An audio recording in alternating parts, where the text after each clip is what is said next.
Good evening, everyone. Today, I guess, I'm going to share with you guys the only thing that I could find that was video worthy to just post anything to YouTube, because I still have that drive to just, find something to post. But I've gone a while without posting because nothing seemed worth it. I've been working a lot, and nothing really seems like it belongs on this channel, I guess. I mean, I take pictures and I post them to Facebook, and sometimes I'll put a video on a different channel, but, nothing just seemed to fit this channel. Until. Da, da, da, da, I came across this little gem. Now, I collect books. You know, and I've had a pretty big Bible collection and other sorts of religious books collection. And in my line of work, I come across a lot of interesting books that belong in my collection. But this was a weird one. It is the Alcoholics Anonymous book, right? And I already know, the problem with Alcoholics Anonymous and skeptics or atheists or agnostics and all that. But maybe some of you don't know. Alcoholics Anonymous, like Narcotics Anonymous and Gambling Anonymous and all that, they're 12-step programs. And 12-step programs basically require that you admit that you are powerless without God's intervention. Now, I've heard some people say that it doesn't have to be God. You could believe in the doorknob having your supply of willpower. And so you could just believe in doorknob. But basically, this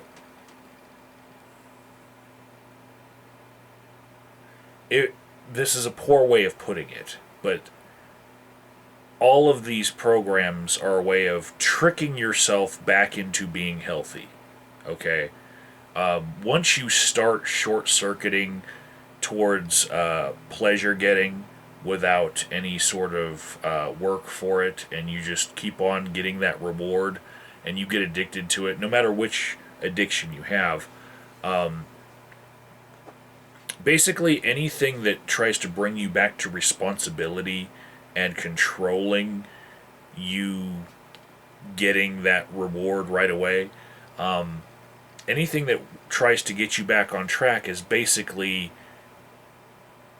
a trick or a lie. Or you removing yourself from the situation and looking at you and the addiction and making decisions removed from yourself. Basically, you have to do this mental gymnastics in order to get out of the cycle of addiction if you're going to use a program like this. And 12-step programs, they depend on the presupposition that you have some sort of feeling that God exists. At least deism. Okay, at least. And it could be Allah, it could be God, it could be Yahweh, it could be any number of things. Vishnu. But you're basically telling yourself that you're drawing strength from something more than you because you are a weak, pathetic, spineless individual who is hooked on whatever addiction you have. So, yeah, it doesn't really work well for atheists. And so there is a group called SOS out there that specifically caters to atheists with addictions, a secular organization for sobriety. And they deal with things for atheists a bit better than a 12-step program, because if you don't have that prerequisite of God belief, then you're just going to be spinning in circles, wasting your time at a 12-step meeting. So, just so that my readers and watchers and Facebook friends can get a feel for how it really is and how they treat atheism, I'm going to read directly from the Alcoholics Anonymous manual. Okay? This is something that, like, we might tell each other, like, I heard from a friend of a friend of a friend of a friend that atheism doesn't do well there. Well, this manual and how it treats atheists will give you an idea of how well it's going to work for you if you should become addicted and be a non-believer.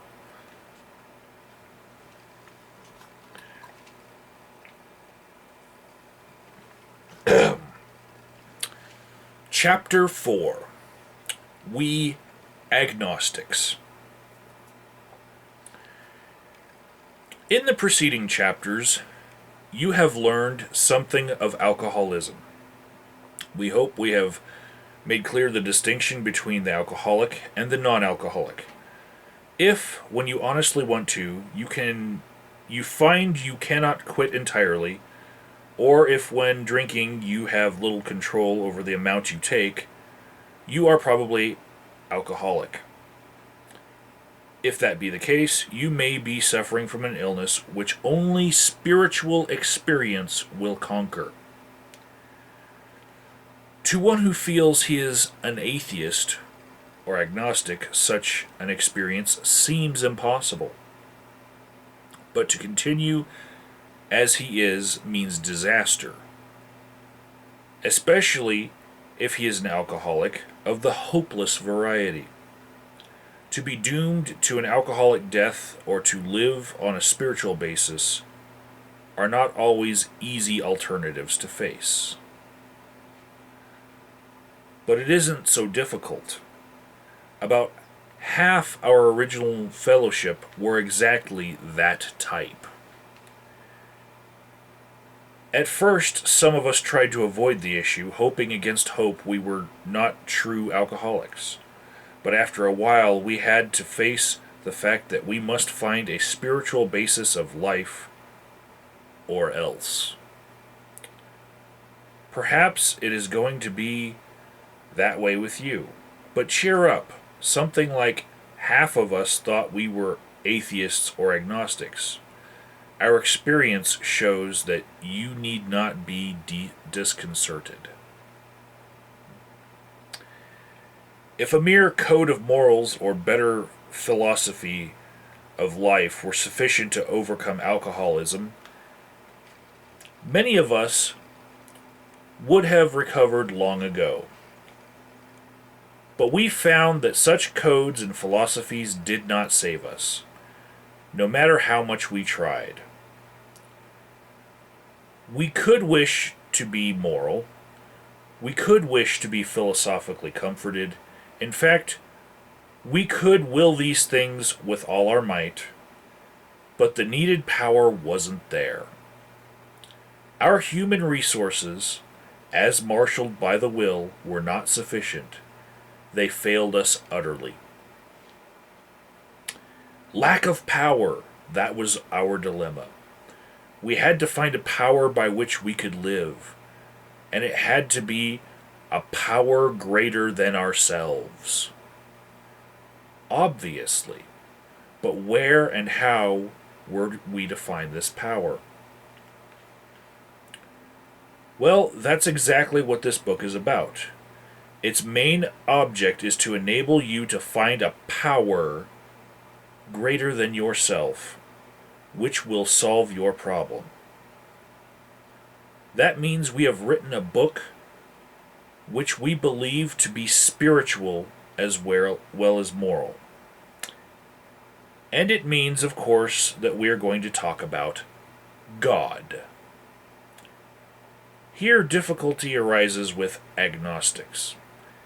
Many times we allow talk to a new man and watch his hope rise as we discuss his alcoholistic problems and explain our fellowship. But his face falls when we speak of spiritual matters, especially when we mention God. For we have reopened a subject which our man thought he had neatly evaded or entirely ignored. We know how he feels. We have shared his honest doubt and prejudice. Some of us have been violently anti-religious. To others, the word God brought up a particular idea of him with which someone had tried to impress them during childhood. Perhaps we rejected this particular conception because it seemed inadequate. With that rejection, we imagined we had abandoned the God idea entirely. We were bothered with the thought that faith and dependence upon a power beyond ourselves was somewhat weak, even cowardly. We look upon this world of warring individuals, warring theological systems, and inexplicable calamity with deep skepticism. We looked askance at many individuals who claimed to be godly. How could a supreme being have anything to do with it all? And who could comprehend a supreme being anyhow? Yet, in other moments, we found ourselves thinking, when enchanted by a starlit night, who then made all this? There was a feeling of awe and wonder, but it was fleeting and soon lost. Yes, we of agnostic temperament have had these thoughts and experiences. Let us make haste to reassure you. We found that as soon as we were able to lay aside prejudice and express even a willingness to believe in a power greater than ourselves, we commenced to get results. Even though it was impossible for any of us to fully define or comprehend that power, which is God. Much to our relief, we discovered we did not need to consider another conception of God. Our own conception, however inadequate, was sufficient to make the approach and to effect a contact with Him. As soon as we admitted the possible existence of a creative intelligence, a spirit of the universe underlying the totality of things, we began to be possessed of a new sense of power and direction, provided we took other simple steps.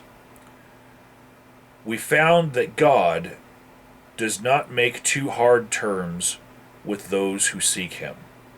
To us, the realm of spirit is broad, roomy, all-inclusive, never exclusive or forbidding to those who earnestly seek.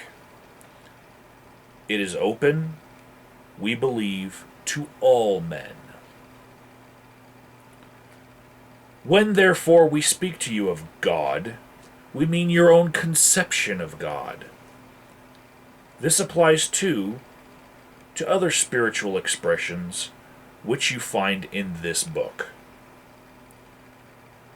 Do not let any prejudice you may have against spiritual terms deter you from honestly asking yourself what they mean to you. At the start, this was all we needed to commence spiritual growth, to affect our first conscious relation with God as we understood Him. Afterward, we found ourselves accepting many things which then seemed entirely out of reach. That was growth. But if we wished to grow, we had to begin somewhere. So we used our own conception, however limited it was. We needed to ask ourselves but one short question. Do I now believe, or am I even willing to believe, that there is a power greater than myself? As soon as a man can say that he does believe, or is willing to believe, we emphatically assure him that he is on his way. It has been repeatedly proven among us that upon this simple cornerstone, a wonderfully effective spiritual structure can be built.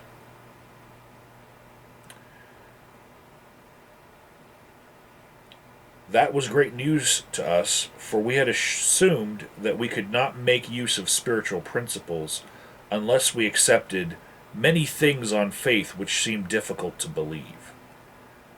When people presented us with spiritual approaches, how frequently did we all say, "I wish I had what that man has. I'm sure it would work if only I could believe as he believes. But I cannot accept as surely true the many articles of faith which are so plain to him." So it was comforting to learn that we could commence at a simpler level. Besides a seeming inability to accept much on faith, we often found ourselves handicapped by obstinacy, sensitiveness, and unreasoning prejudice. Many of us have been so touchy that even casual reference to spiritual things made us bristle with antagonism. This sort of thinking had to be abandoned. Though some of us resisted, we found no great difficulty in casting aside such feelings. Faced with alcoholic destruction, we soon became as open-minded on spiritual matters as we had tried to be on other questions. In this respect, alcohol was a great persuader. It finally beat us into a state of reasonableness. Sometimes this was a tedious process. We hope no one else will be prejudiced for as long as some of us were. The reader may still ask why he should believe in a power greater than himself. We think there are good reasons. Let us have a look at some of them. The practical individual of today is a stickler for facts and results. Nevertheless, the 20th century readily accepts theories of all kinds, provided they are firmly grounded in fact. We have numerous theories, for example, about electricity. Everybody believes them without a murmur of doubt. Why this ready acceptance? Simply because it is impossible to explain what we see, feel, direct, and use without a reasonable assumption as a starting point. Everybody nowadays believes in scores of assumptions for which there is good evidence but no perfect visual proof. And does not science demonstrate that visual proof is the weakest proof? It is being constantly revealed as mankind studies the material world that outward appearances are not inward reality at all. To illustrate, the prosaic steel girder is a mass of electrons whirling around each other at an incredible speed. These tiny bodies are governed by precise laws, and these laws hold true throughout the material world. Science tells us so. We have no reason to doubt it. When, however, the perfect logical assumption is suggested that underneath the material world and life as we see it, there is an all-powerful, guiding, creative intelligence, right there, our perverse streak comes to the surface, and we laboriously set out to convince ourselves it isn't so. We read wordy books and indulge in windy arguments, thinking we believe this universe needs no God to explain it. Were our contentions true, it would follow that life originated out of nothing, means nothing, and proceeds nowhere.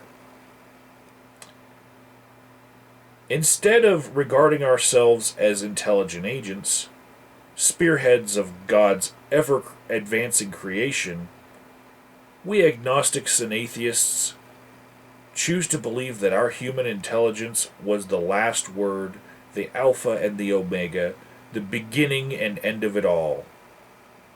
Rather vain of us, wasn't it?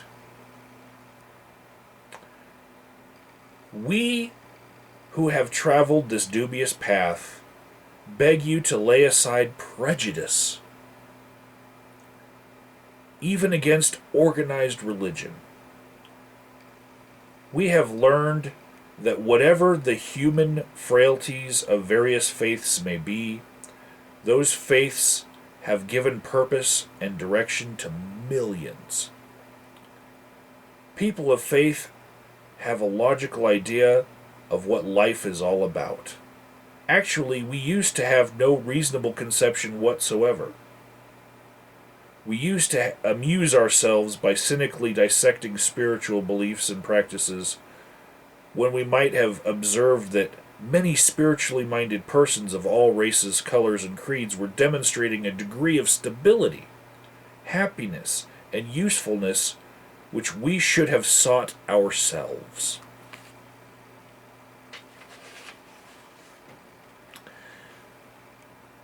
Instead, we looked at the human defects of these people and sometimes used their shortcomings as a basis of wholesale condemnation. We talked of intolerance while we were intolerant ourselves.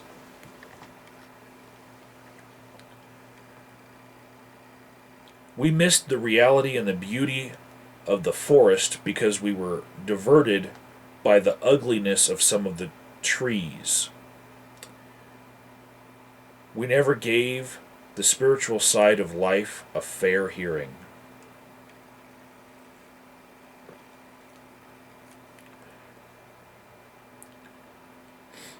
In our personal stories, you will find a wide variation in the way each teller approaches and conceives of the power which is greater than himself. Whether we agree with a particular approach or conception seems to make little difference. Experience has taught us that these are matters about which, for our purpose, we need not be worried. They are questions for each individual to settle for himself. On one proposition, however, these men and women are strikingly agreed. Every one of them has gained access to and believes in a power greater than himself. This power has in each case accomplished the miraculous, the humanly impossible. As a celebrated American statesman put it, let's look at the record. Here are thousands of men and women, worldly indeed. They flatly declare that since they have become since they have come to believe in a power greater than themselves, to take a certain attitude towards that power, and to do certain simple things, there has been a revolutionary change in their way of living and thinking. In the face of collapse and despair, in the face of total failure of their human resources, they found that a new power, peace, happiness, and the sense of direction flowed into them. This happened soon after they wholeheartedly met a few simple requirements. Once confused and baffled by the seemingly futile existence they had, they show the underlying reasons why they were making heavy going of life. Leaving aside the drink question, they tell why living was so unsatisfactory. They show how the change came over them. When many hundreds of people are able to say that the consciousness of the presence of God is today the most powerful fact in their lives, they present a powerful reason why one should have faith. This world of ours has made more material progress in the last century than in all of the millenniums which went before. Almost everyone knows the reason. Students of ancient history tell us that the intellect of men in those days was equal to the best of us today. Yet in ancient times, material progress was painfully slow. The spirit of modern scientific inquiry, research, and invention was almost unknown. In the realm of the material, men's minds were fettered by superstition, tradition, and all sorts of fixed ideas. Some of the contemporaries of Columbus thought that a round earth was preposterous. Others came near to putting Galileo to death for his astronomical heresies. We asked ourselves this: are not some of us just as biased and unreasonable about the realm of the spirit as were the ancients about the realm of the material?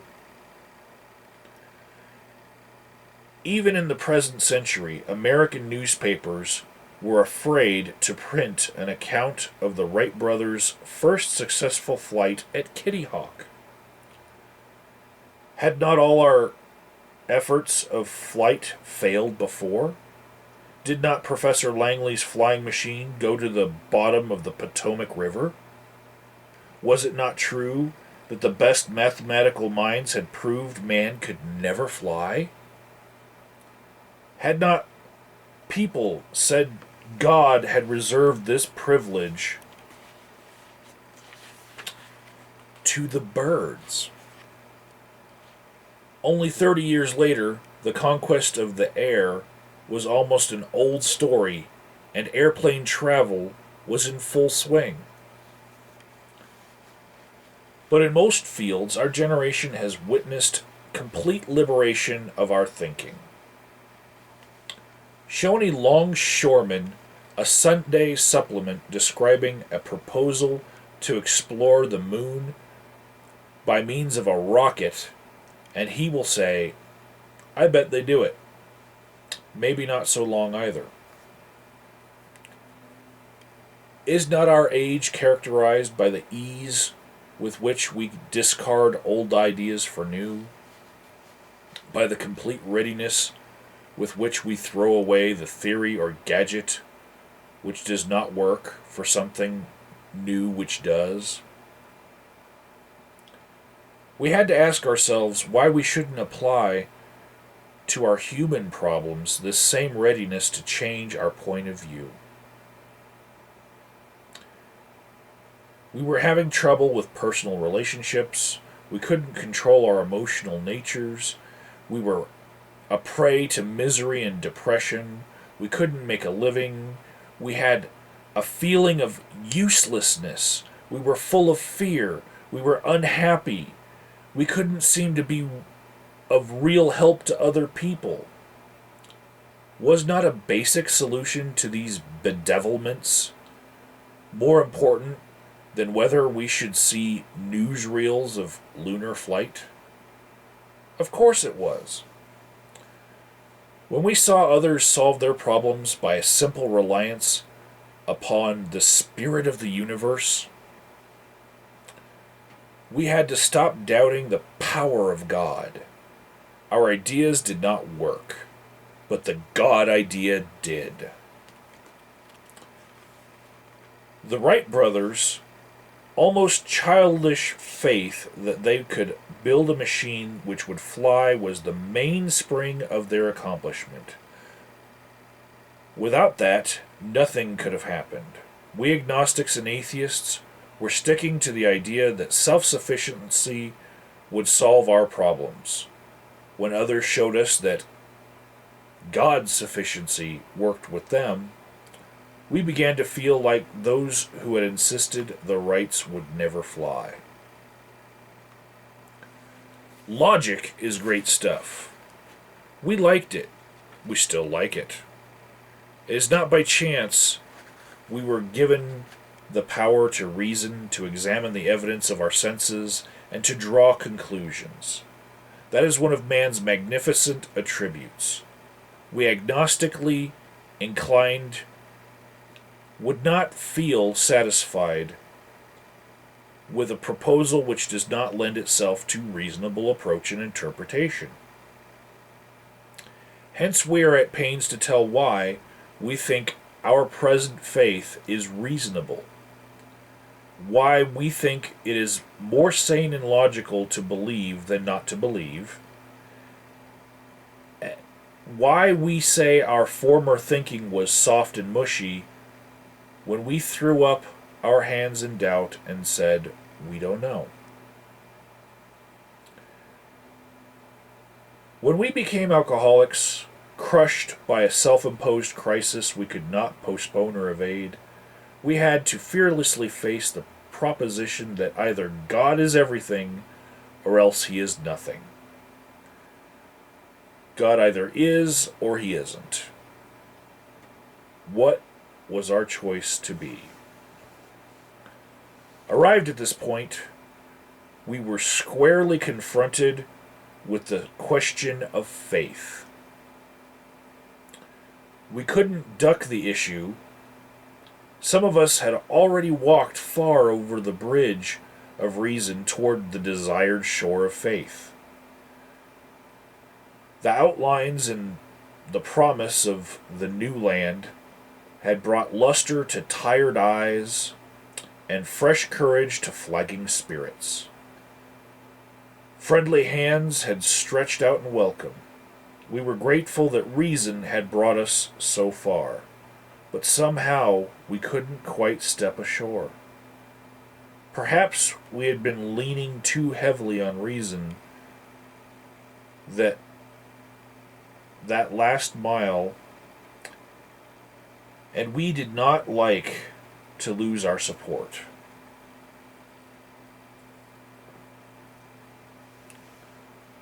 That was natural, but let us think a little more closely.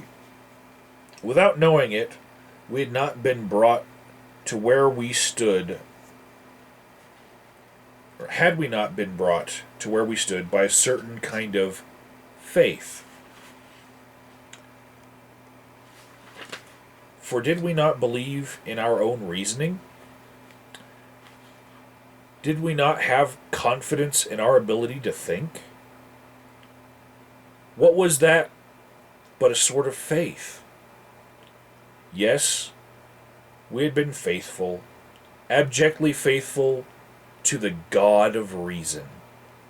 So, in one way or another, we discovered that faith had been involved all the time. We found, too, that we had been worshippers. What a state of mental gooseflesh that used to bring on. Gooseflesh. Ugh. Had we not variously worshipped people, sentiment, things, money, and ourselves?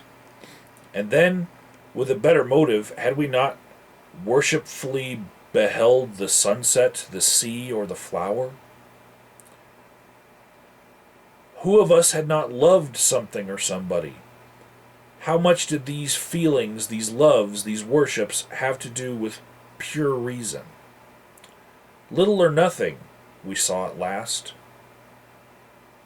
Were not these things the tissue out of which our lives were constructed? Did not these things, after all, determine the course of our existence?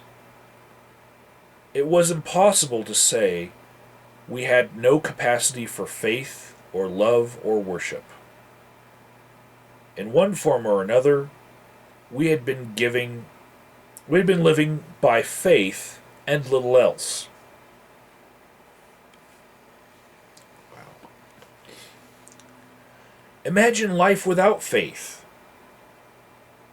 Were nothing left but pure reason, it wouldn't be life. But we believed in life. Of course we did. We could not prove life in the sense that you can prove a straight line is the shortest distance between 2 points. Yet there it was. Could we still say the whole thing was nothing but a mass of electrons created out of nothing, meaning nothing, whirling on to a destiny of nothingness? Of course we couldn't. The electrons themselves seemed more intelligent than that. At least, so the chemist said. Hence, we saw that reason isn't everything. Neither is reason, as most of us use it, entirely dependable, though it emanate from our best minds. What about people who proved that man could never fly? Yet we had been seeing another kind of flight, a spiritual liberation from this world, people who rose above their problems. They said God made these things possible, and we only smiled. We had seen spiritual release, but liked to tell ourselves it wasn't true.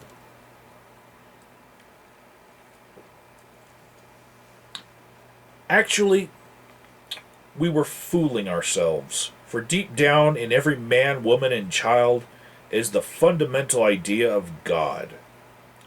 It may be obscured by calamity, by pomp, by worship of other things, but in some form or another it is there. For faith in a power greater than ourselves and miraculous demonstrations of that power in human lives are facts as old as man himself.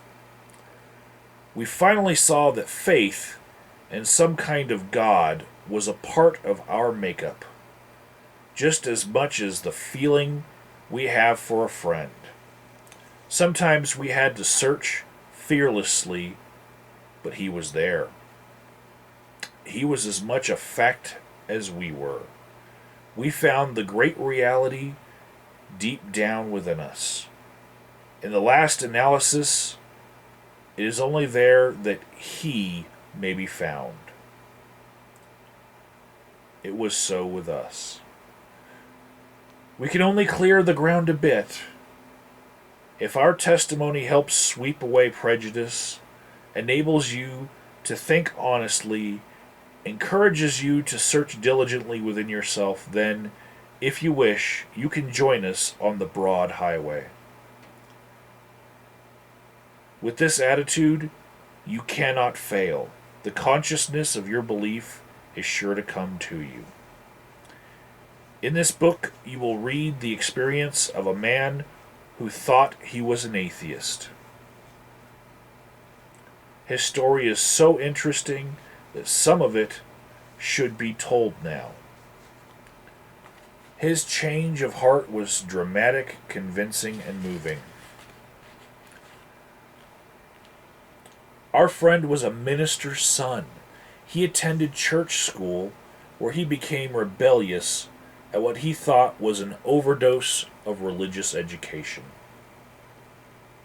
For years thereafter, he was dogged by trouble and frustration, business failure, insanity, fatal illness, suicide. These calamities in his immediate family embittered and depressed him.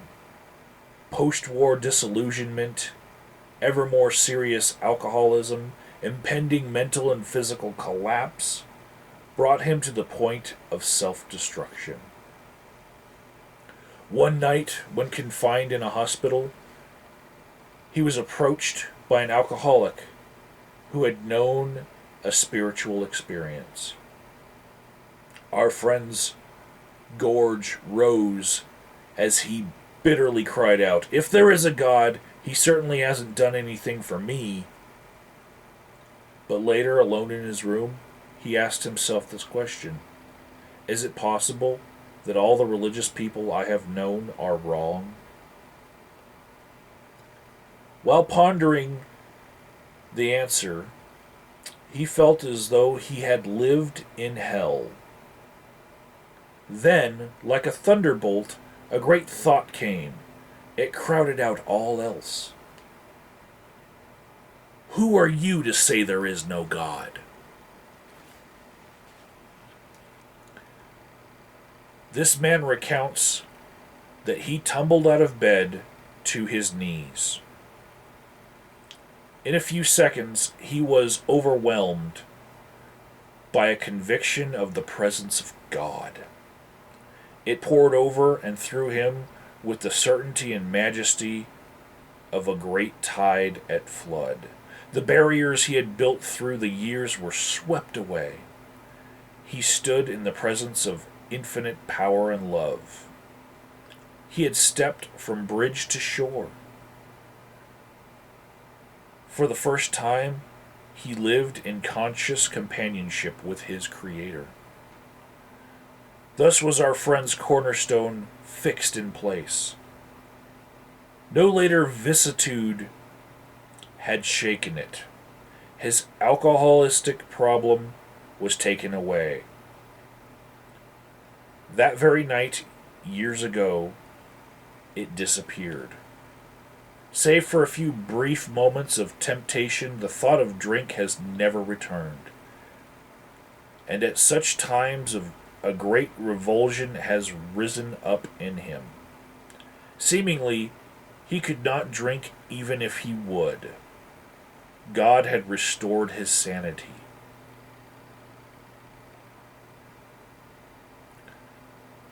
What is this but a miracle of healing?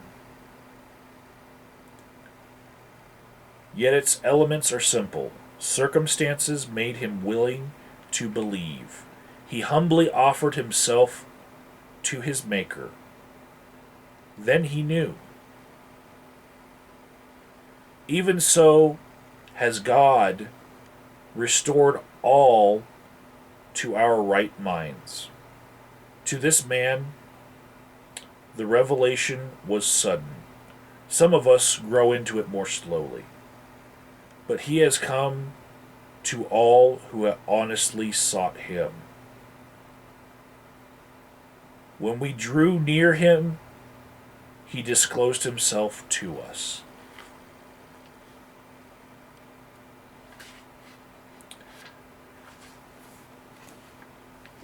And that, ladies and gentlemen, is the chapter in the Alcoholics Anonymous handbook for agnostics and atheists.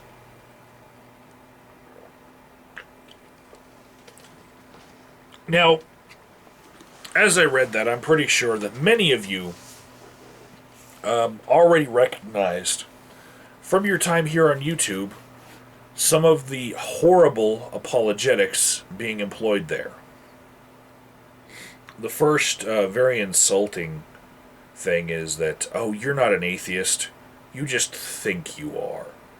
The second is equating confidence with the sort of faith that you would have in something with no evidence whatsoever, and then saying that you have faith in all of these other things that you actually have confidence in, and because they're verifiable and repeatable and all that, and then saying, oh well, you have faith there, so you can have faith here too, and then that kind of shoehorning in of all the other stuff that follows basic recipe for Christianity.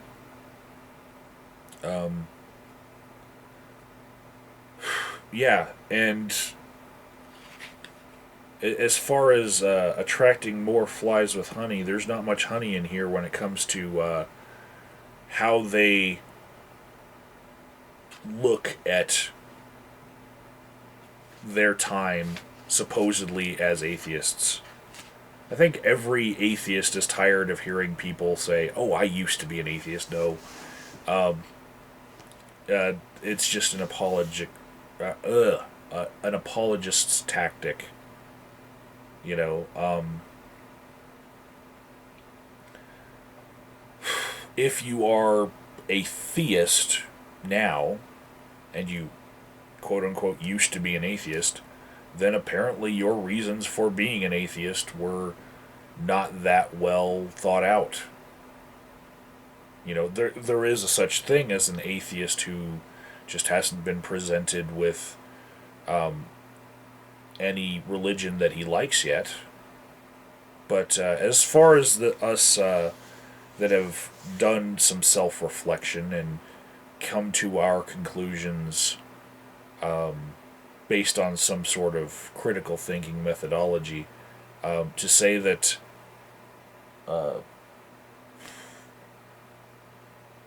following this, we're going to get to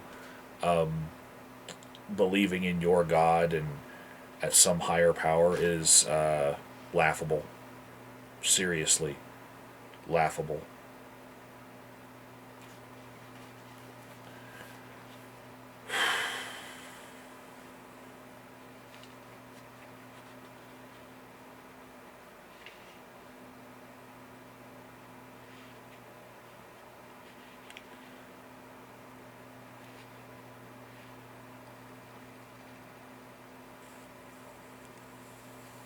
The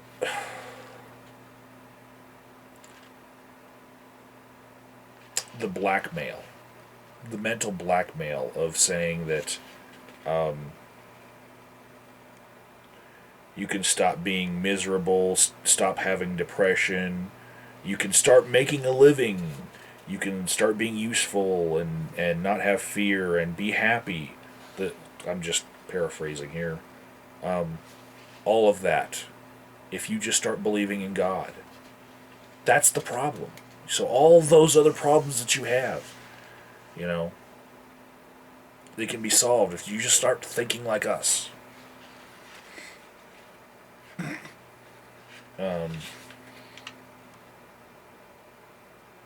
Yeah.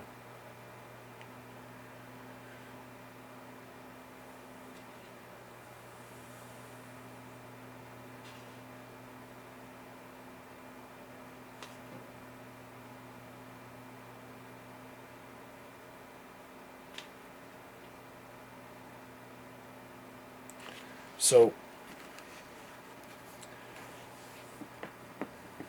I'm not even going to address the other fallacies and whatnot, because I feel like it's YouTube Atheism 101 that could completely destroy most of the arguments here.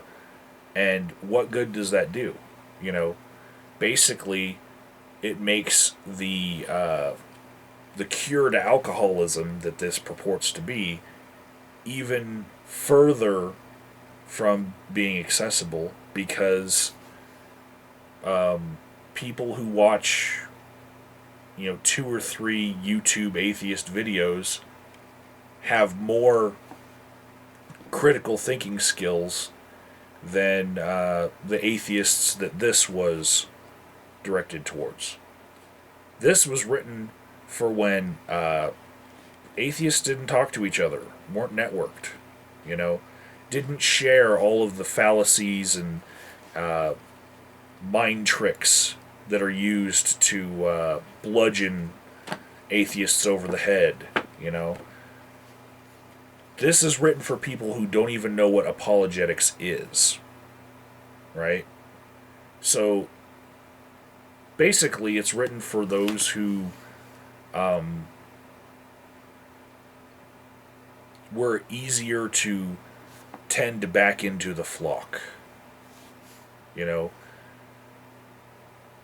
people who maybe would be best described not as atheists, but just as not happy with their religion, leaving it for a little while to go right back.